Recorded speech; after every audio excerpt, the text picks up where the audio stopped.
Well, a big happy Monday, Canada. Welcome back to the OneSoccer Hangout. Hope everyone enjoyed their weekends, and we're glad you're back for another weekend of quarantine content. My name is Adam Jenkins, joined by Kurt Larson, Oliver Platt, and our special guest today. Joining the show is the managing consultant of York9, Angus McNab. Thank you very much for joining us, Angus. I got the job title right, just to make sure, because I'm doing my research. I've seen a little bit of everything. So managing consultant, that's what we're going with?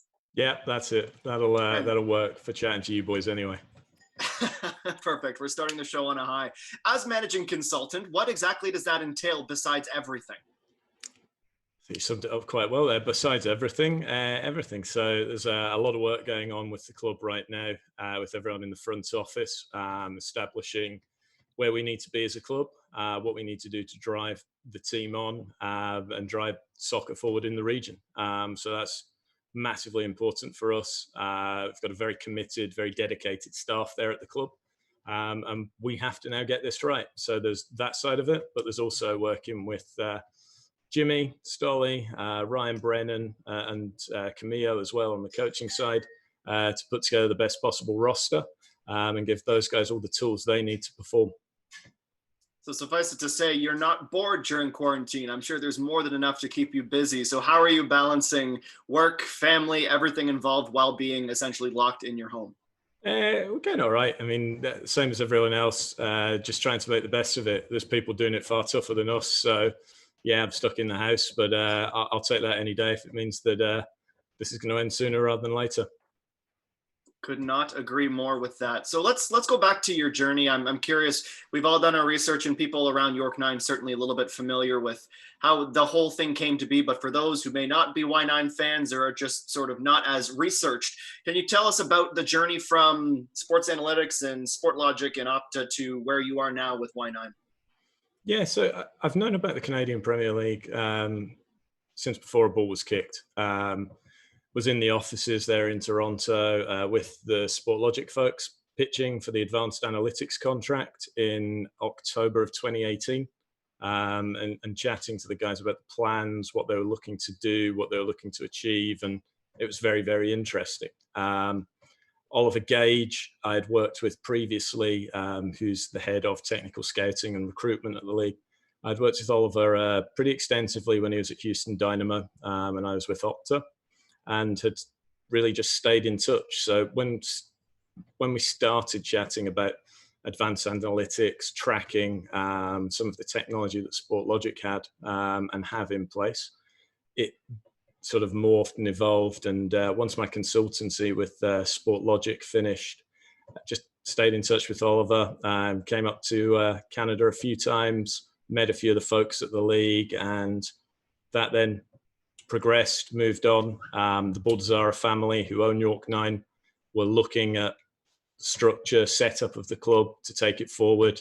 I had a meeting with Mike Bourdezara at Soccer X down in Miami in November of last year. Came up to Toronto a few times in early December. And then obviously things moved on, things progressed, and here I am now. Here we are now. Speaking of Oliver, we have another Oliver on the show, Oliver Platt, Kurt Larson. We haven't heard from you guys yet. It's been 4 minutes. That's the longest I've kept you two silent. How were your weekends and how are you hanging in there, Ollie? I thought I was going to get a 3-day weekend for a second there, Adam. I was about to log off. No, I'm good. Kurt, what about you? How was your weekend? You got some nice weather? You tweeted about hanging out in your backyard and getting a suntan or something? Just trying to be more polite and let everybody else speak for a change. I think that's one of them. No, I was a bit traumatized going to the bank and going through that experience. I didn't know I'd not only wait in line, but they also ask you questions right when you get inside, ask you where you've been, have you been outside the country. So that was a bit strange, but I guess that's what we're going through at the moment. So maybe a little bit shell shock too. Shell shock. Reminds me of the questionnaire they ask you before you donate blood. There's like 71 questions, including, have you ever handled or worked with monkeys? Which I always say I think that's a little more important. I think that's a little more important, Adam, when you're donating blood. That's fair. I mean, they're just curious, Kurt. They miss people. They want to talk to you. They want to get to know you. Yeah. Okay, Angus, back to that introduction. Now that we know that Kurt's not working with monkeys. You understand how you got there now, but I'm curious, with all of that being said, the direction that the owners were looking to go to, why were you the right person for the job? And on the other side of that, what made you want to take on this project? I think it's very difficult in terms of what was the owner's motivation. I think the team had a degree of success last year, finishing third. Jimmy, when you speak to him, he's all about winning. And so for him, for the Bordazera family, they wanted to take that on to the next level. And I think there's some areas that I can help there with my experience with other GMs in Major League Soccer, with other clubs in other sports around the world, and how we can just get better off the field on the sporting side. On the actual front office side, with everything we've got to do, wasn't good enough. We've got to be better. We want more people. We want to fill York9 Stadium. And there are some changes. There are some things that we needed to look at. And just had a discussion around that with the Bordazara family. And I think we can now take that in the right direction. I think critical to that was actually giving the staff a mission, a vision, and a set of values to judge every piece of work, every single thing they do every day by. And that's our North Star. That's what we work towards. That's there for all to see up on our website. It's not something sort of secret that sits there behind now. We are doing things that are big, that are bold. We're not benchmarking ourselves at a Canadian level. We're benchmarking ourselves at a global level. And we have to do that because we're not going to settle until we are delivering the fans and the Bordazara family the team they deserve. Let me just jump in here real quick, guys. Something interesting you said there that everybody in the front office now has this North Star, and every day you're trying to hit targets and provide meaning to everybody and what they're doing. Could you just reflect back to last year? And I guess, clearly during an interview process, you might have said what you would have done different, but have you been able to reflect back on some of the things that were done last year that maybe weren't right or didn't produce the results that York9 wanted? I mean, first year of a league, first year of a team, the stands are typically the fullest, right? And that wasn't the case this time around. Yeah, I think we got I can only speak to the things that I've seen, the conversations I've had directly. I think we got our approach wrong with the 15 sort of major youth soccer clubs within the York region. We tried to sell to them rather than have them become part of a community. And so we've changed that completely this year. You'll see even now during quarantine, we're doing an awful lot more with all of the teams that sit within York Region Soccer Association. I presented to the technical directors very, very briefly in early March on what we're looking to do as a club, how we're looking to involve them, and having clubs within a associate club program that gives them the ability to be something to be part of something that should be aspirational for all of the kids playing soccer in the region. This should be a pathway from sort of in the Olympic world, pitch to podium is sort of how you'd probably describe it. We want to be the pinnacle of soccer in the region for these kids. We want to show them that professional soccer is achievable. And I think when you look at some of the guys, the success stories within the team, they're there, and we're already sort of providing opportunity from clubs in the region to play professional soccer and establish them, and not just us, but across the league. There are now 160 jobs in professional soccer that didn't exist. And that's testament to the investment of all of the owners within the league and what they're doing to grow the game here in Canada. Oh, well, let's talk about some of those success stories. Obviously, perhaps one of the biggest ones in the region's soccer history is Jimmy Brennan. And then you've also got a couple of young players who you've signed some new contracts in Maury Doner and Abzi as well. With everything being on pause as it kind of is right now for a lot of businesses, why was the timing right, and why did you think it was important to get those three locked down for multiple years? Yeah, and it's not just those guys. There are other guys we're in extended and advanced negotiations with as well. Football never stops, really. I think if you stop, yes, we're on a pause right now, but if we actually stop, we'll go backwards. We need to keep progressing. We need to keep doing more. We need to all keep demanding more of ourselves.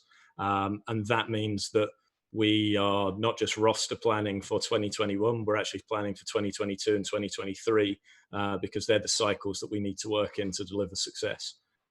It's about a sustainable plan, a sustainable franchise, That includes making sure that we're very, very aware of our cost base, very, very aware of where our dollars are being spent on the field.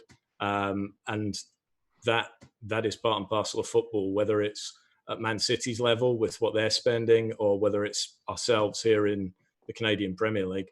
We have to be efficient with our cash, and we have to ensure that we're able to put the best possible product out on the field for our fans, and also ensure that the players have some stability, some confidence, and they're able to sort of grow and flourish. The guys we've signed to extensions are guys that we truly believe in. We truly believe have a future within the sport that may well extend beyond York9. So we have to ensure that those guys are there, and we're being responsible as a team to extend them. Mm-hmm. Angus, I have this vision, and maybe it's 5 years from now, or 10, or I don't know, 2 decades from now, hopefully sooner than later, of there being a Toronto FC fan base for the downtown core, or even the GTA, but then there also being this independent York9 fan base and York region fan base that is just as rabid, maybe slightly smaller, but just as intense and rabid. But I mean, you probably know better than me. It seems like a lot of the York9 and CPL fan base right now are also TFC fans, and will always kind of favor the MLS over the CPL. Do you see it that way? Do we have to get to a place where at some point you're pitting TFC against York9 instead of trying to work collaboratively? I think there was a good chance we ended up pitted against them this year if we had progressed in the Canadian Championship. I was looking forward to that.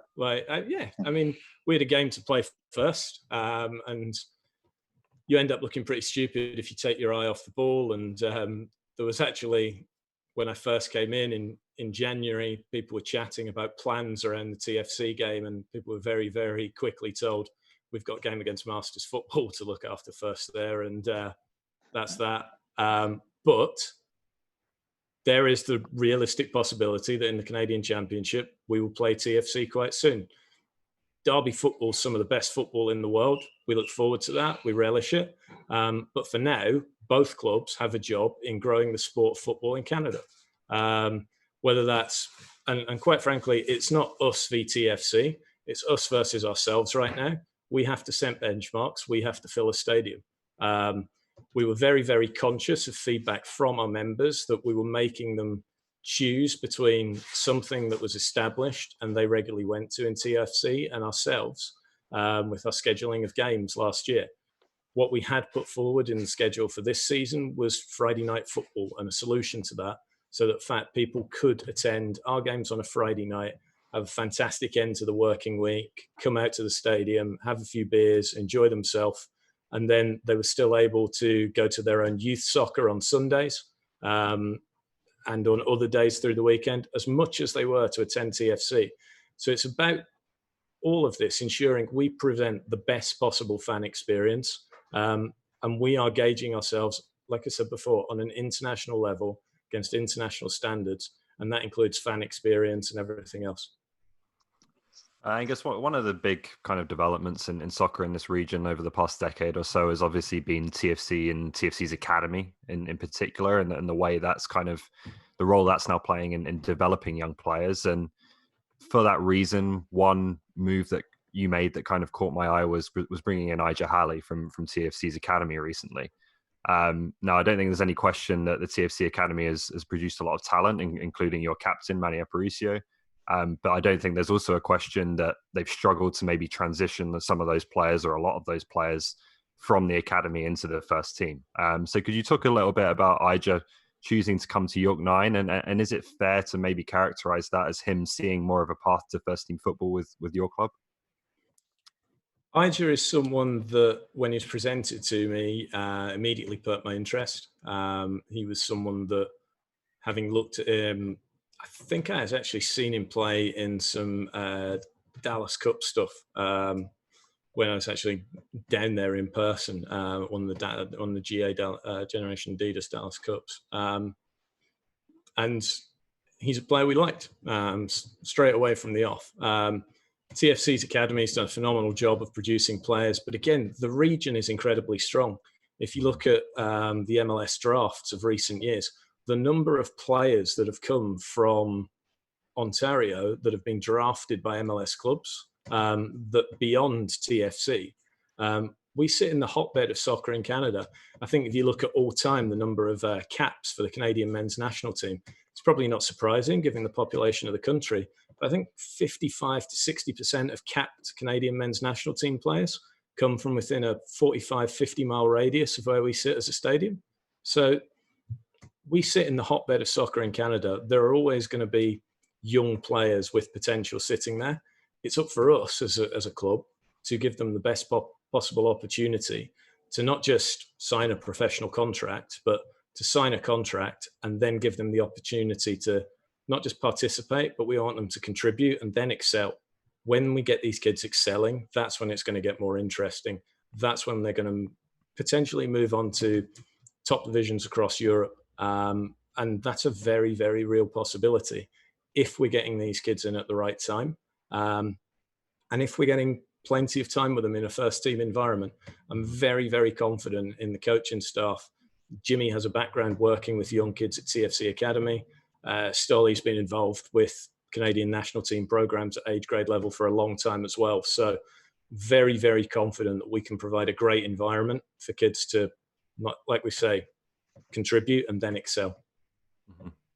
Yes, we got quite a few analytics questions or analytics related questions coming up for you over the next 45 minutes or so.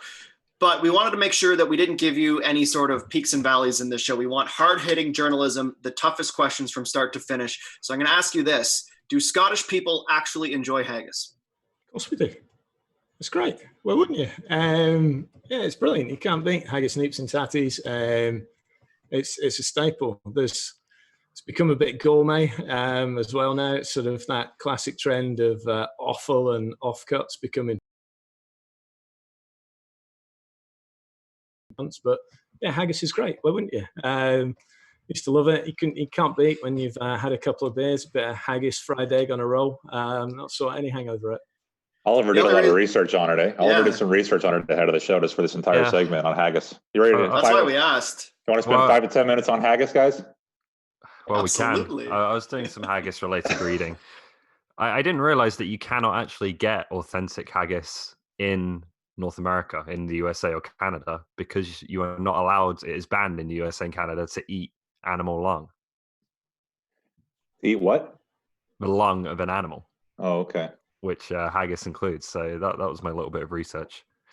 I quite like. I like the taste of haggis. I struggle with the texture. No, I like the texture. I like the texture. It reminds me of, and I said this on the call this morning. It reminds me of scrapple. It's a Pennsylvania tradition. It's basically everything left over after they cut the meat up. It's basically everything left over, ground up and fried. Eh?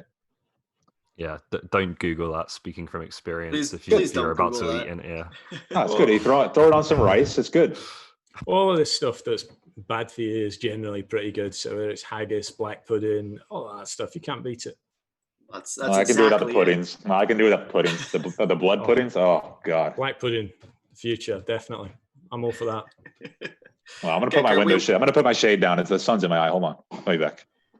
And so Kurt leaves after he wanted to talk about haggis for 5 to 10 minutes. This is unbelievable. Oh, yeah, okay, sorry, the next hard-hitting question for you, Angus. In my research, I found a lot of things out about you. You seem like a very interesting guy. But is it true that you prefer Kentucky bourbon to Scotch whiskey? Not strictly true. Not strictly true. Good Scotch whiskey is expensive. And quite often when you're out, Bourbon, once you've had a couple of beers and you switch into something else, a bit of Bourbon on ice, a bit of Bourbon and ginger, can't beat it. That's one of the go-tos. It has been probably hit a little bit too hard in the home bar during quarantine. But yeah, it's Bourbon I'm a big fan of. My father would not like me saying this, but I've changed to Scotch as my favorite whiskey. After a trip to Edinburgh, I walked along. There's a castle there, right there, Angus? Yeah, down the Royal Mile. I went down the Royal Mile, and I think I stopped at every single pub and tried a different Scotch. And by the end of it, it was good. It was good. That was good. It was good. The Christmas market was on too. Yeah, it's kind. I love Edinburgh. grew up there in terms of properly growing up. When you move out home, go to university, and what a city! What a city to study. It is. It's a lot of fun. A lot of fun. I like Glasgow too, though. To be fair, I was expecting something completely different, but Clanahan will get you saying that Glasgow's better, but I'm an Edinburgh boy, so no, it's always Edinburgh. All right, gentlemen, shall we get back to the footy? Now that we've got the most important topics of the show covered, I think we should get back to some analytics. Absolutely. Ollie, do you want the honors here? Yeah. Well, let's start with York9 and with some of the, particularly the international players you've brought in over this off season. Could you give us a bit of an insight into what the process is like in terms of identifying and assessing players I guess you maybe haven't heard of or know a lot about before you come across them as transfer targets? Yeah, sure. So we work with a number of different people within the analytics community. As you'll have seen, we don't have a data scientist on staff at York9. We're looking at other things in video analysis and potentially roles there and job creation around that. But we, like most clubs at this level, it's all about maximizing our resources. When I came in and looked at it, we were in the process that everyone is well aware of now, that the league initiative looking at international players. I know the guys at the 21st Club very, very well. Blake Worcester, who founded it. I think I was actually in the Opta office in Waterloo in London the day he came in after he'd left Prozone to do the deal with our former CEO, Aidan Cooney, for the data to build what everyone knows as the 21st Club now. So Blake, Omar, they're people that, yes, the league have a relationship with them and they work with, but we also, and once I came in, I was very quick to work with Blake, Omar and Ijah here in the US. I'd had dinner with them in New York in, I think, about September time, and just caught up. But they're guys that we lean on pretty heavily. We look at their models that are around player contribution, and we're always trying to look at and replace players that have a higher contribution score than players we have within the squad. When we looked at underlying factors and things last year, it looked like we probably underperformed our total, like points total across the season by about 6 or 7 points. And then when we looked at that, the reasons in it primarily are finishing. So we made a pretty hard decision early, and it was probably in some ways the making of my relationship with Jim, where we were just able to have a very frank conversation about what we needed to do, what he looked for in a striker. And from that point, we then made the decision to start having a discussion with Simon Adji about potentially a contract buyout, and using the money that we'd have there investing in Simon elsewhere across the squad. So we then looked at potential targets. The league list was one of those. We looked at player contribution there. We then looked at other leagues around the world. We looked at other players. A lot of it at this level is still agent driven, because they have a great pulse on the market. And they obviously are incentivized to represent their clients and present opportunity for them. So some good agent relationships around the world that we capitalized on, had discussions, evaluated players and brought them in on a case-by-case basis. The combination of using the data from the 21st Club, additional data from something like Smarter Scout that was founded by Dan Altman, and is a very, very good tool for clubs of our level to sort of provide baseline on players. And then combination of that, video from Instat, some data from Instat to piece together a bit of a hit list. And obviously with all of these guys, we're not just looking for like, we're looking for better. And so when we evaluated that, when we evaluated what we could potentially spend in the domestic market for the positions that we were looking at, that's where we made the moves on those particular players that are announced and on our roster now. It all makes perfect sense when you spell it out like that. But maybe one thing that maybe doesn't make too much sense to me is when you use terms like player contribution, is there ever a fear that player's contribution sometimes is directly the result of the players around him or the team and the quality of the team? And how do you go against combating that idea? So one of the things that we look at that makes up player contribution, we're always looking to evaluate the teams they're coming from. So we evaluate the teams they're coming from, the league they're coming from, the relative attacking and defensive merits of those teams. That's all sits as very, very important. And then beyond that, we then start to look at some of the data in it all, the next level side of it. We look at expected goals. We look at sort of these factors in production that when you're then evaluating games on video, you get a good gauge on that. So yes, there are things you can miss. There always are. But the combination of data and video gets us in the right place. We're not able to invest on sending scouts around the world to watch guys in person to anywhere near the level we would like to. So we have to make the best of the resources we have available.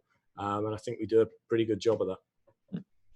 Angus, go ahead, Halley. Yeah, I was just going to ask on a kind of broader level. Obviously, we've seen some metrics kind of come into the mainstream. We've seen a lot of different consultancies and companies pop up over the last few years. What do you think is next in terms of assessing players? Is it to do with tracking and things like that, or where do you see it going? Yeah, tracking's going to help. I think the league have actually done some innovative things. SportLogic at Partners, an interesting one. A lot of their tracking is conducted off of broadcast footage. So it gives us a lot of comparable points. For us, some of the advantages we look at are in the human side of it with our players as well. Our relationship with StatSport is that we will announce formally, I think, everything. COVID has presented us doing a nice little video case study with the guys and what we're doing. But even the addition of that to our training camp down in Florida with the guys, we're able to look at sort of metabolic load. We're able to look at all of these things to really, really drive performance, looking at sprint effort, sprint distance, number of sprints. And that for us is very, very important because looking back to when you guys chatted to Stolly about what's the difference between Europe and here, he spoke about intensity. We can quantify intensity because we can start to see with the combination of the efforts in the data and their top speeds and the heart rate, we're able to look at who really is putting it in and who really is working every day, every minute. And that's the competitive side of it that data can bring you. We want to use data to be competitive within our squad. We want people to top the metrics, to compete to top the metrics that we're publishing and discussing ourselves, because that'll drive standards. Thank God there was no data when I was playing growing up. Would have detected the hangover. Would have detected all kinds of stuff. Well, Larson didn't show up to training today again. All right. Well, we're about halfway through the show. It's a lot of information to digest, and I love these conversations where you get to learn a little bit more about something that you're not as familiar with. So Angus, obviously you're a very valuable asset to further our understanding. I know Ollie's like our resident analytic guru. He knows it better than most of us on the panel. So this has been very eye-opening, and I hope it's been fun for you. But just in case you're not having the best time, which I'm sure you are, but in case you're not, we want to give you this segment, which I think you're going to thoroughly enjoy. I know I'm looking forward to it. The build-up is complete. So what I'm going to do, Angus, is I'm going to let Kurt tell you what he thinks are the 3 most useless analytics in soccer, and you get to tell him why he is right, or probably more realistically why he's wrong. So Kurt, the floor is yours. I want Ollie to answer too. I want Ollie to answer first because usually in on it too. See, okay. Ollie's misrepresented me for about a year now in terms of my opinion on data and analytics by constantly saying, "Oh, Kurt's going to disagree with me on this," and then giving his opinion on the player based on the analytics. But it's just not true because usually when we talk offline, Ollie, usually you agree with every point I make. Is that not true? I don't know if I'd say every point you make, but I would say we have common ground on a lot of stuff. Yeah. So it's almost like you're alluding to Kurt playing a role on camera. That'd never happen. No, it's not. It's not. No. That's not me. Come on. That's a full different show, Angus. I can tell you everything is genuine that you hear from me. Anyway, so moving on. Number 1, passing percentage. I am always annoyed when I see social media and posters and bloggers and whatnot talk about a player's passing percentage without even talking about the relevance of the position they play on the field, which direction the passes went, were they positive, were they negative. So passing percentage for me is one of my analytics pet peeves. So I'll leave that open to you guys now. Yeah, I don't love that one, mostly because I think, as you said, it's used just kind of like, well, if you have a high passing percentage, good job. If you have a low one, you did badly. And obviously that doesn't tell the full story when you account for different roles that players might play. Hard to disagree with that, isn't it, Angus? Yeah, I'd say it is. But it's a building block to something else. So if you just look at, and I'm pretty sure you're going to list 3 metrics that on their own, they're fairly average. But it's when they become compound and you add other things to them. Tracking is increasingly important as well. Some of the stuff we look at, we're able to tell why we value some players more than, and why.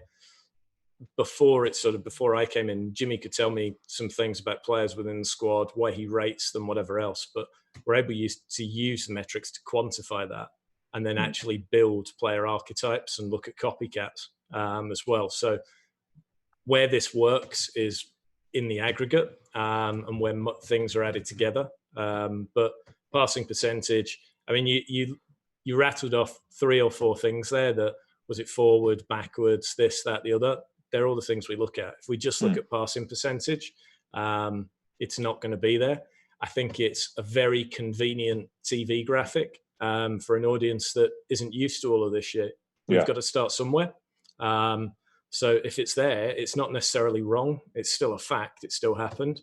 But it's then, let's build up the next couple of levels analysis behind that. I'm a little nervous about this next one because I've already heard you use this metric on the show today. So this could be interesting. But I always take issue when people talk about the expected goals following a match. How a team dominated based on expected goals, should have won based on expected goals. You talked earlier about how some of your strikers maybe didn't finish to the level you wanted them to last year. So do you guys use expected goals, or do you use a metric that's, I guess, better at quantifying that than simple expected goals? Expected goals, there's nothing wrong with a metric. I think if you look at expected goals on a single game basis, you're going to get anomalies. We try and look at it in the aggregate across the season because, like everything in data, sample size is key to looking at valid conclusions. So the bigger the sample size, the better we can get. If we're able to look at expected goals and sort of say what we can actually determine there is sort of an individual's performance, should someone have scored, shouldn't someone have scored. Expected goals also give us a look into chance creation and what we're trying to do there and how many opportunities we are creating. So I think there are some merits to it when you look at it on a single game basis, because the numbers are not as dramatic as others. You might end up with a game that you could get beat 3-1, but the expected goals and when you look at it is nominal in difference because 3 goals have been scored from outside the box. Like, yeah, there are things changed. There are situational things. I think if you looked at, I think probably one of the best examples of expected goals is that the Germany-Brazil game, where Germany absolutely trounced them in the World Cup. The expected goals totals were sort of interesting when you look at that game. Brazil were not horrible that game. Germany were just unbelievably clinical. And sort of like when they're putting things away, the momentum and how everything went in that game, it was just incredible. And there are turning moments in games that have a bigger say than a single shot. There are just things, and momentum is a very real thing. But expected goals for me, it works. We believe it, we use it. I was at that game. I was in the stadium for that 7-1 loss by Brazil, and I would take issue with somebody saying they weren't horrible that game because I thought they defensively they were 6s and 7s. There's a contextual thing there as well, though, isn't there? In that if a team goes up 3-0, if you're in the lead at all, your conversion rate tends to improve, right, compared to when you're trailing games. Am I correct there? No, there is situational bias for sure. Yeah. All right. You're more clinical on the counter, or when you're playing on the counter attack, I guess, than when you're pressing for an equalizer, is what I'm trying to say. Yeah. Just Angus, just for me, I mean, how sophisticated is the expected goal stat, these days? I mean, does it take into account a player on his left or versus a player on his right? Does it take into account, if somebody has a free header in front of goal, but he has to stretch for it a little bit? I've always just been curious about that. Can you kind of explain that a little bit for me real quick? Depends on the model, quite frankly. Okay. It depends on the model. So like all of these things, data out is only as good as data in. So Yeah. A lot of the models started off as very, very simple shot models. Yeah. You've got more things introduced, like the starting position of the goalkeeper. You've got the number of defenders between the player and the goal, all of the various angles that creates of shot possibility. There are lots and lots of variables. Again, the more data, the more input, the type of attack it is, whether it's, like Ollie mentioned there, a fast break, whether it's a set piece, whether it's sort of a volley, a header, this, that, the other. All of these things go into it. And again, it's pattern detection. So again, the bigger the sample size, the more data you can look at, it helps greatly. Some people are looking at expected goals now in very, very different ways. When we add tracking data, when we add all of these aspects to it as well, it becomes very, very interesting because you get to see the reaction time and things involved in all of these decisions and where sort of soccer analytics is going. There's some really interesting stuff going on. If you look at Twitter right now during this shutdown, there's something called Friends of Tracking that Laurie Shaw from Harvard University is involved with, Devon Plewett from TFC, loads of others, Joris Becker from US Soccer, and so many others. I think Ted from StatsBomb's done some things with it as well, but there are some really great people doing so much great work across the analytics community. And if people are interested in it, now's a good time to have a little poke around. And Laurie, Devon, Ted, these guys are really interesting people to follow to sort of delve into it. All right, my third one. Let's get to my third one real quick. And I think we're going to all agree on this one, but can you offer something up on how you would evaluate the position then? So whenever we roll around to the end of a season in MLS or even in the CPL here, we talk about goalkeepers of the year. People are always talking about saves. Does save percentage matter? And if it doesn't, is there an expected save stat? Where are you with goalkeeping right now in terms of analyzing that position? Yeah, so goalkeeping, it's the flip of expected goals. Flipping the model the other way around, you can look at what goalkeepers are expected to do. So that save percentage is interesting. Again, it goes to some of those points that Oliver made in it before, game state. Sometimes you have goalkeepers at the bottom of the league facing a higher shot volume, so it differs. It's something that's very, very subjective. Again, the metrics that people are using there to decide what's valuable. And I think where data and analytics are used well is that when you have your discussions with your goalkeeping coaches on, well, okay, what do you value? And then looking at, because the data is obviously logged and it's done against time codes, everything else. It also, the data is a really, really, really useful video tool with goalkeepers as well. Because if you want to have a look at how someone is punching versus catching, it's all time coded. So again, that video analysis feedback loop comes back into it, and you can confound some stuff there. Again, some of the stuff that we do with StatSport, we actually measure using the gyroscope in it, some of the explosive efforts of goalkeepers as well. Interesting. Thanks. A lot of information there. We're sparking some questions as well in our YouTube chat. So I got one for you, Angus, from John, who says the data analytics is very interesting from a technical point. So how do you evaluate the soft skills of players? And I'm sure someone within the analyst community, you've heard this debate, soft skills versus numbers. So how do you analyze those things like mental toughness and bonding, how they deal with their players and their coaches relative to your analytics? The same way you do when you recruit for any other team, whatever else, you take references, you speak to people whose opinion you value, you try and get as much information as possible. Making a decision on soft skills is again about volume of information. How much of a picture can I build up of this person from as many different people? And it's not data driven, it's evidence driven. So can we detect patterns from people we speak to based on what they're saying about this player? And it's just the age-old HR challenge. How do you form? How do you recruit? How do you select good teams? Well, John, we hope that answers your question. Our next question for you, Angus, is with all of the information available to you, there's certainly so much to process, and you have to start and pick and choose what is most important for what you're trying to build. And relative to how you view the rest of the CPL, we don't expect you to give away any company secrets, but what within the numbers you've seen, who would you say is the most underrated player on your squad based on the analytics and in the Canadian Premier League? I'll probably give you the same answer for the same guy. I think Joe DeChara is really underrated. And when you look at what Joe does, he's 80% better than other midfielders at creating line-breaking passes.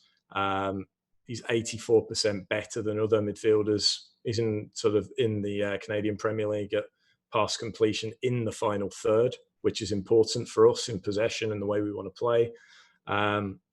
He's one of the best sort of players in the league at what we describe as relief receptions. So when other players are in trouble and facing substantial pressure, so have players within 2 meters of them, Joe is very, very good on that basis.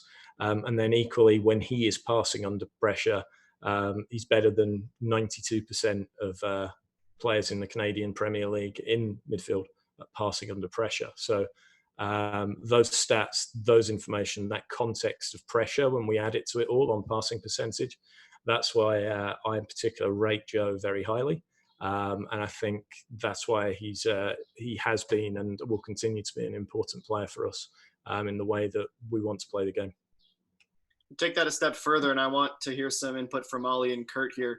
Based on what you've seen, I don't expect you to have the clinical number one answer because I don't think it exists, but to take that one step further, who is the most underrated or underappreciated footballer of all time?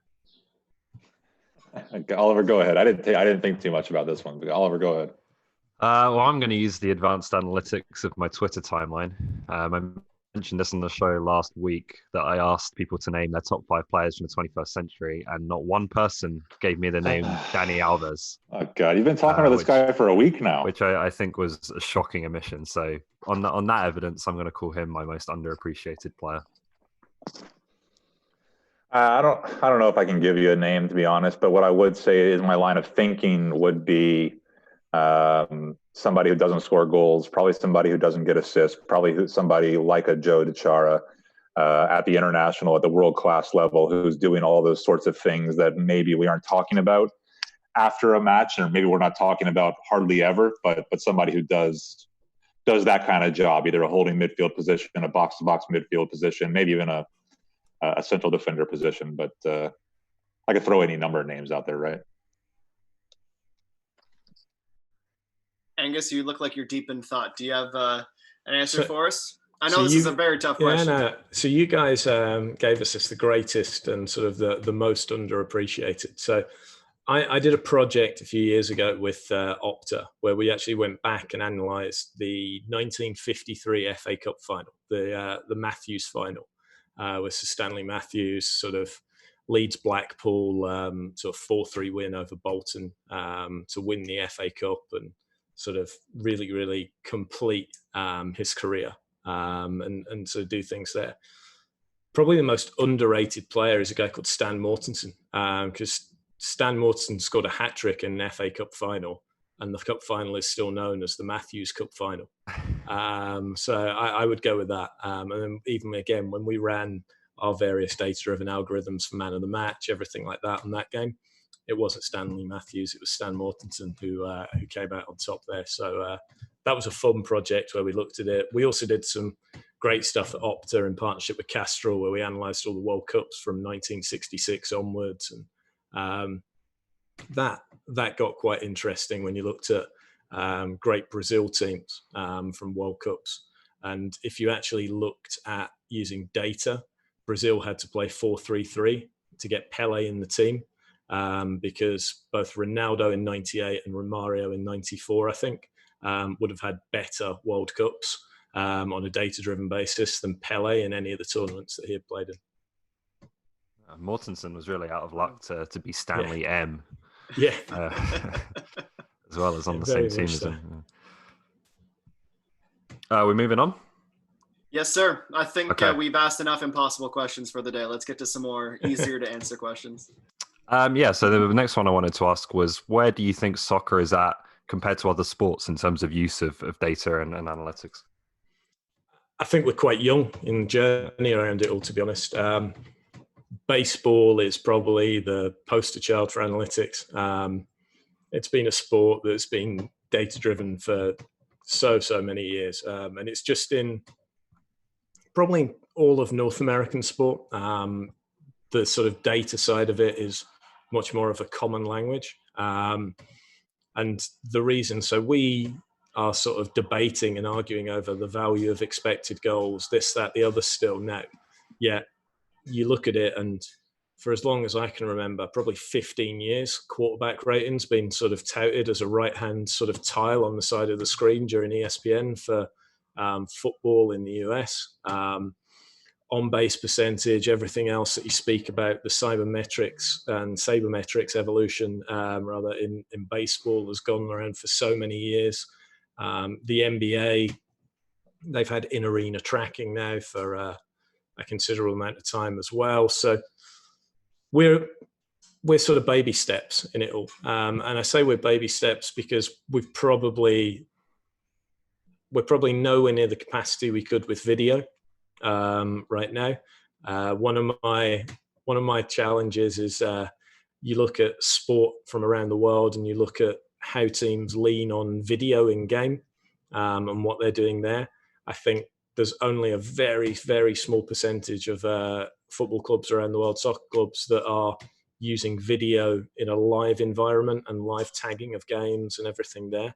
I think the pure data analytics side, there are very, very few sort of clubs have full-time data scientists on staff to interrogate the data and look for additional advantage. Most are, like ourselves, in some ways, taking advantage of tools, consultancies that are available to them and investing that way right now. Mm-hmm.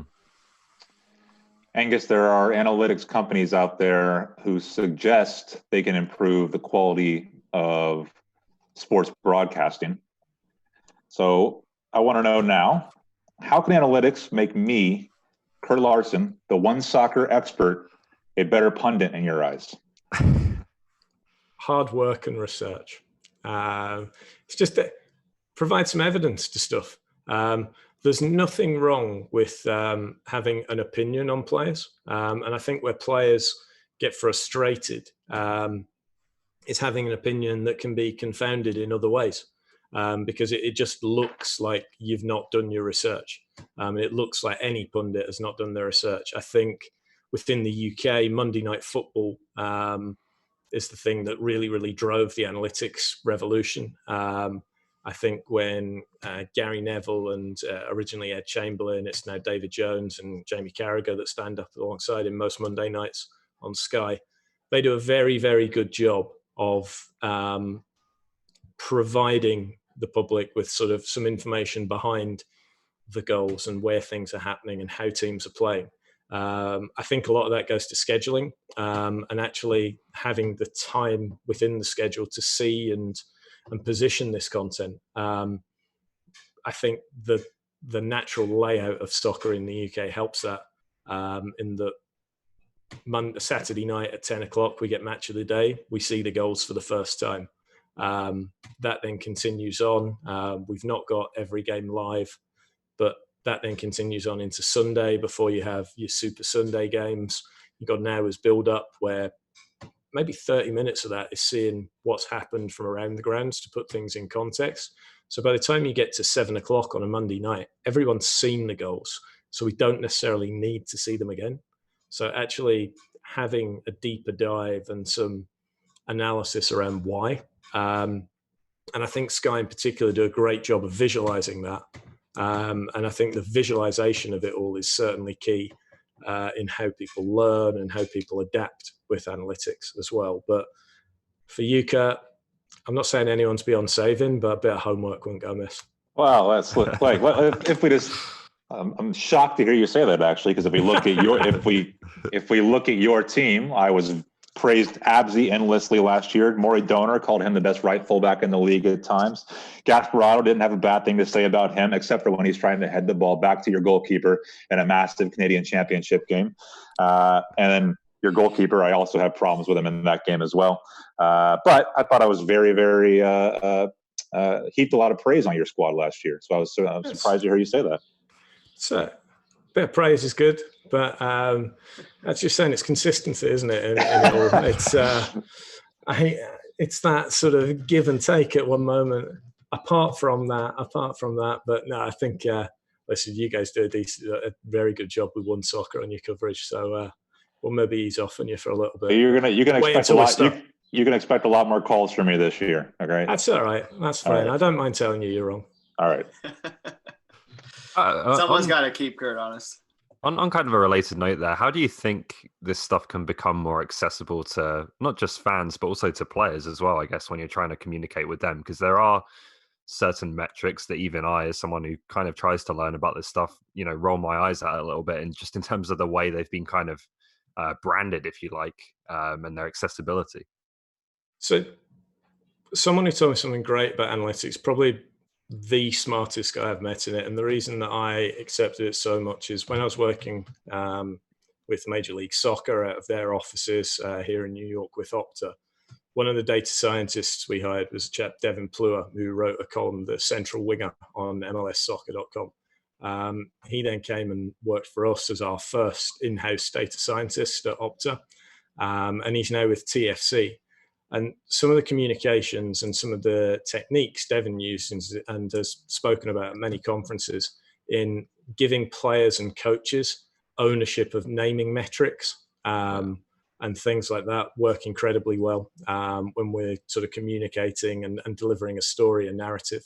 I think players are visual learners. So one of the investments we've made this year in the off season is with a company actually at Scotland called Coach Logic. And the guys at Coach Logic, it's an app and it's a film room for all of our guys where we're actually able to communicate in groups as defense to individual players. It looks and feels like a Facebook feed where we can sort of at a player and send a video, a comment, a bit of analysis directly to them. And we've used that pretty successfully already.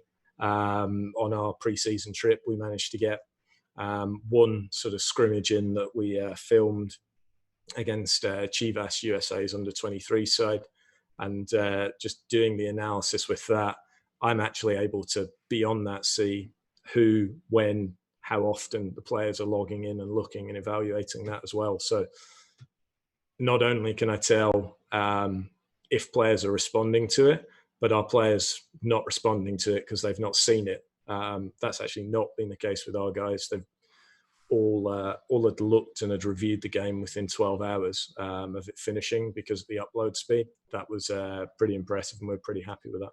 Mm-hmm. I guess before we go, we got at least one more question for you from the YouTube comments. So we definitely want to give our viewers a chance to pick your brain as well. This one comes from Lobo, one or the other. With your connection to Scotland, he asks, or she asks, can we expect to see York's young stars be exported to the United Kingdom in the coming years? I think that's it'd be great if they were. I mean, but ultimately, that's a buying question. I think the way that CPL is covered by you guys generally, it's very attractive in the way it's presented. The footage is very high quality. It's made accessible through Instat, Yscout, Opta, Provision, other tools that are within the professional scouting world. We have got Opta data on the league, which the top leagues around the world also use for player comparisons. So there's no reason why clubs wouldn't recruit from us. And if they happen to be in the UK and Scotland, that would certainly be great. It's also part of my job as well to push players with clubs around the world as well. So if we can do that, we certainly will do. And if the opportunity is right for the player and the club, there's a very good chance we could see guys move on. This next one's a little bit more hypothetical, but just want to we've spent about 55 minutes on sports, aside from a quick pit stop on haggis and scotch and bourbon. But Grapple, what's something... Right? Grapple, that's right, Kurt. We got to get grapple in there as well. Grapple. Outside of sports, scrapple, sorry, not grapple. I don't know my Philadelphia cuisine. I promise I'll study up on it before next time. Outside of sports, what is something or what is an area we might expect to see analytics used more in just day-to-day life? From your insight, your predictions, however you may want to take the route to answer that question. Yeah, so again, when I was working with SportLogic, a lot of the guys from the machine learning, optical tracking, image recognition side came from backgrounds either doing PhD and research projects in medicine, so tracking anomalies in medical imaging, or within sort of smart cities. And yourselves at OneSoccer, Media Pro have a phenomenal business with smart cities and using AI and machine learning to plan and look at city planning as well. So I think they're two very, very interesting areas. But I think computing power and the actual sort of decreasing cost of computing power is what's going to drive analytics. And there are so many interesting areas there.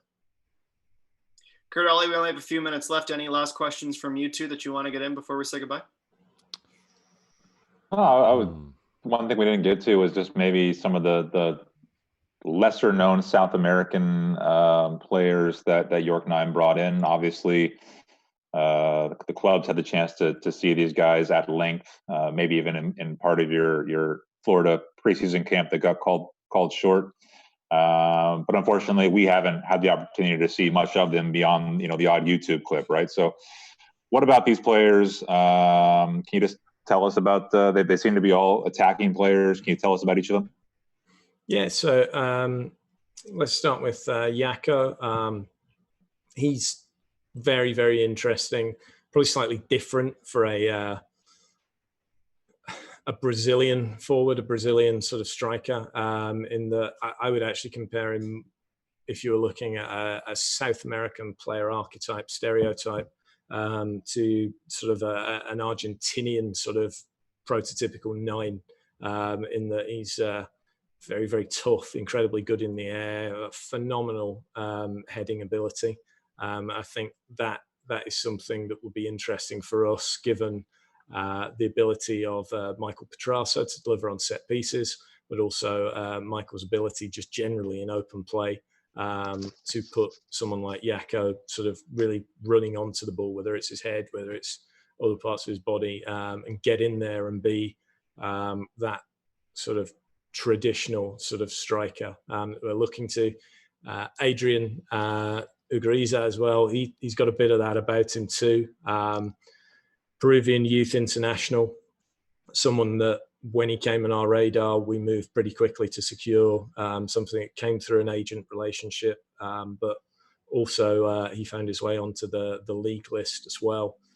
Adrian's a guy that we've got big hopes for. There are other clubs, including clubs within Major League Soccer, who've had a look at Adrian as well, and we're delighted to get that concluded and work on that as well.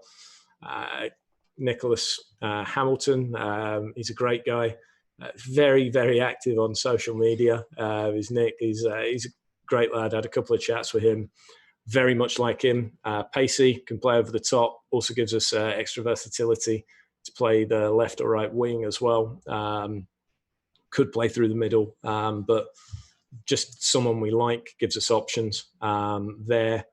And Gabriel Vasconcelos, he's a guy who very, very good football schooling through Corinthians. To make an a debut at such a young age for Corinthians says that there is certainly something there. Has played multiple games in Serie A, Serie B in Brazil, and was someone again that when Jimmy and I had a look, really excited us with the potential, what he could do. I think all of the guys there on the attacking side, we've got to look at, and there's no shying away from this. Gattas itself scored the vast majority, and Ijah as well, of our goals last season. So we're looking to make up an aggregate there that's pretty substantial. But we think that the creativity we had sort of in the midfield last year, the chances we created with Manu, with Joe, with Emilio Estevez, with Kyle as well, and Kyle's versatility as well all around the field gives us a lot of options this year. And I think it's really important, while coaches, and Jimmy and I have chatted about this quite a bit, there's philosophies and coaching and technical philosophies. Tactics are something that changes. Tactics are fluid according to the situation you find yourselves in and what you want to do. So we need guys that can play multiple ways.